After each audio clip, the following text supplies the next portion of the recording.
Good morning, everyone. Welcome to the Trading Market Technicals morning call video for Wednesday, May 22nd.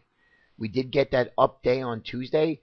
Now it's actually three days down on Tuesday. Only 3 days down on Tuesday since January 2nd. Pretty amazing stuff. Every Tuesday, other than 3 days, the market has been up.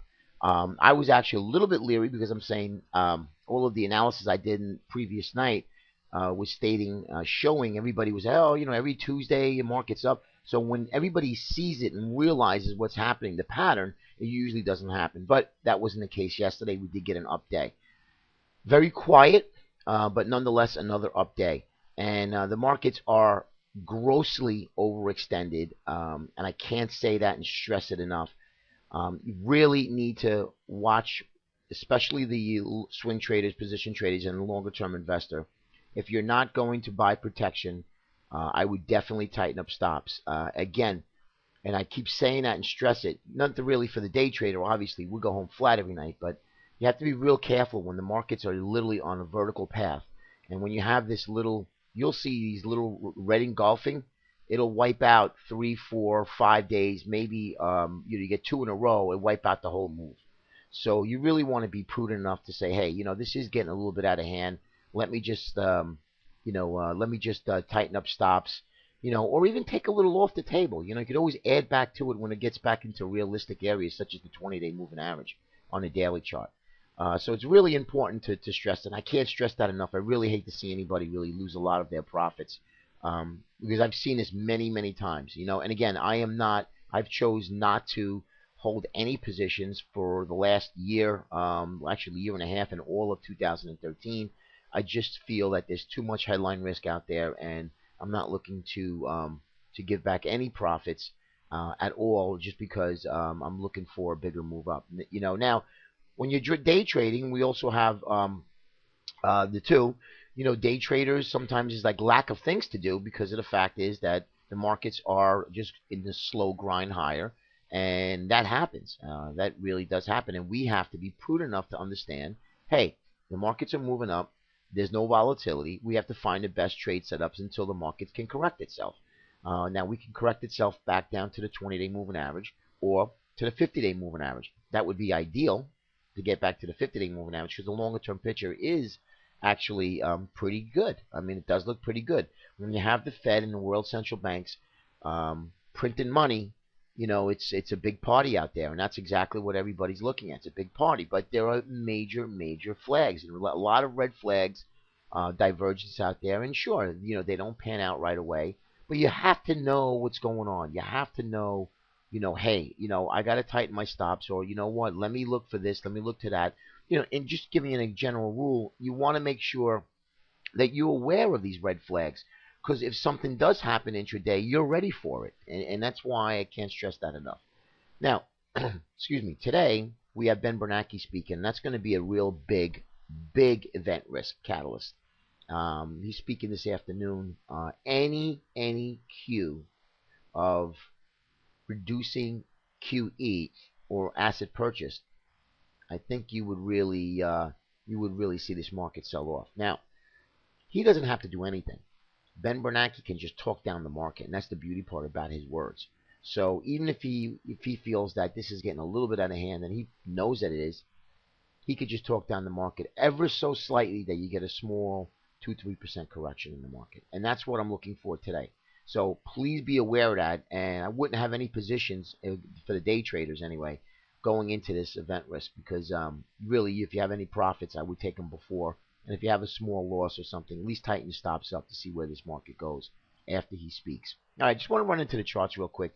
There's really not much happening, guys. I mean, really, this is very, very quiet. You can see where we are here. My main area is 1650. I'm looking for 1650 on a break and close. A break and close, I think you get further downside to at least the 20-day moving average. Not much, but at least that, or you probably get somewhere around the 1600 area. Okay, and by that time, the 50-day would probably catch up to that. So I'm looking for a 1650 break and close, and then target would be probably 1600, 16 and a quarter, right in that area. And then we would reevaluate to see if there's anything other, anything else really building up into that. Okay, take a look at the 30-minute chart. Just want to show you exactly where we are. We have literally grinded up We popped up, and that's the theme, right? That's the theme. Look at this move, sideways consolidation, all of March, all of April. Look at this. Just want to show you what the day traders are dealing with here, and then you get the little pop up here, and then we grind higher, and then we just literally grind, grind, grind, grind, and then another pop up, and then another grind. So really, there is no volatility, and we need to really look for it. And then I just take the best setups. So if you trade 1 or 2 times a day and you make money, you're going to get paid for the month. It's really important, okay? 1650 is the one area. Right here is a real big area, which comes in at S3. And the 1660 would get me interested in getting some shorts on. But 1650 on the break on the cash here would really get me excited, at least to look to get some shorts on. Spiders, just want to show you 2 doji candlesticks. Not really, not much happening, but you see how away we are from our 8 and our 20 and our 50. Well, it's a revision to the mean, guys, and the S&P is known for that. So at one point in time, you're going to get that move back into this area. Okay, IWMs again. They were a little bit weaker than the other 5 indices that we follow, but right now it's actually holding in, doing okay. Again, the long-term picture looks fantastic. There's nothing wrong with the long-term picture. Now, that does change as well, right? Something could be brewing out there that nobody knows about.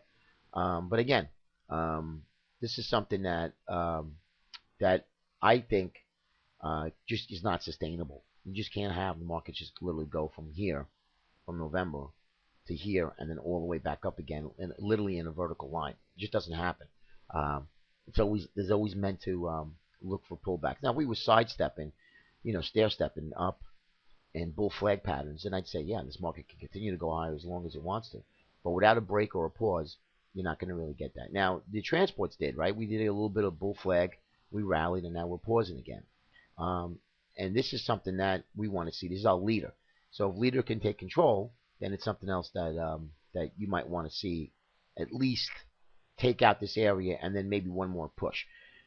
My guess is, and I want to talk about this just briefly for this week, after Ben Bernanke speaks, I think that whether it be up or down, I think you're going to get that reversal because it is a holiday week. Traders start to diminish. They start leaving the office, and then they leave their book with tier 2, tier 3 traders just to really watch positions. And I think that they take some off the table. And I think we get a little bit of a sell-off. Nothing big, nothing earth-shattering, but I do think that we get this reversal going into sometime today. But if not today, I would suspect Thursday, Friday, we get a little bit of weakness. Again, nothing really to write home about, unless obviously Ben Bernanke says something earth-shattering and markets don't like it. Then, yeah, we can really sell off pretty hard. Okay? And lastly is the Qs. Same here, same thing with the Qs. Now, Apple had a real good day. Apple was actually down at one point and then rallied. So keep an eye on that inverted head and shoulders. I don't have it here today. I'll show it to you tomorrow. But keep an eye on that inverted head and shoulders pattern. Please excuse my voice too as well. I'm losing my voice here. And then we'll look for any big any ideas or any kind of market movement going into next week. But that's what I'm looking for, guys. I'm looking for a little bit of a pullback. Sometime today, starting today, and then Thursday and Friday. If not today, sometime Thursday morning, and then we'll see what happens. It doesn't have to happen. This is just a scenario I'm looking to play out. I'm trying to be prepared and be ready for both sides, longs and shorts. Have a great day. Be very careful out there today with Ben Bernanke, and we'll speak to you tomorrow. Take care.